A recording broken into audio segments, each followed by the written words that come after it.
प्रवीण तरडे आणि अभिनेते मोहन जोशी सरांशी आपण गप्पा मारतोय. कट्ट्याला सुरुवात करूया. मोहनजी, खरं तर म्हणजे आता हा जो चित्रपट तुम्ही सांगताय तो शेतकऱ्यांबद्दलचा आहे. पण समाजातल्या इतर प्रश्नांबद्दलही प्रवीणजी तुम्ही कायम बोलत असता. आता अगदी बोलता बोलता तुम्ही सांगितलं की तुम्ही अनिरुद्ध बापूंना मानता.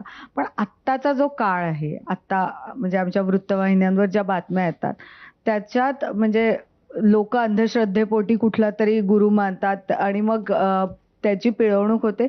हा काळ असताना एखाद्या गुरुसंबंधीचा किंवा अशा पद्धतीचा चित्रपट आणणं आणि त्याच्याद्वारे पटवून देणं किती कठीण वाटतं? हे बघ, कसं आहे माहितीये का, चर्चा नेहमी वाईटाची पहिली होते. उदाहरणार्थ, मी एखादी पोस्ट केली, राजीव सरांनी एखादी पोस्ट केली, तुम्ही माझा कट्टानी एबीपीच्या एखादी पोस्ट केली, काय होतं माहितीये का, असं समजा 5,000 त्याला कमेंट्स येतात. किती? 5,000. त्यातल्या 5 वाईट असतात. आपण विचार त्या 5चा करतो. चांगल्या कमेंट कितीतरी असतात, 4,995. त्यातली एकही आपल्याला आठवत नाही, कारण चांगलं आपण गृहीत धरलंय.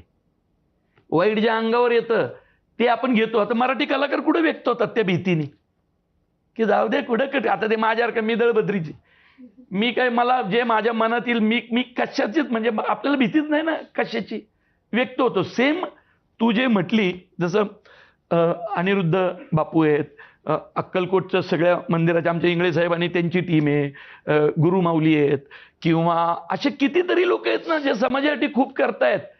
चर्चा वाईटाची होती आणि वाईट वृत्ती ही बोटावर मोजणे इतकी असती जी अशी चांगल्या कामाला बदनाम करते. तर आपण ना जे चांगलं आहे त्या चांगल्याकडे जाण्याचा प्रयत्न करायचा आणि सत्सद विवेक बुद्धीला अनुसरूनच करायचं. आता बघ, मी माझ्या सिनेमात मी माझ्या परीनं काय केलं, मोहन जोशी म्हणजे स्वामींच्या तोंडी डायलॉग काय दिला, ती काहीतरी म्हणती स्वामींना, काय काय चमत्कार केला का काय, स्वामी म्हणतात, हे बघ, चमत्कार आणि जादूटोणा करणाऱ्यांच्या कंबरड्यात लाता घालीन, ती श्रद्धा नाही, जादूटोणा श्रद्धा नाही.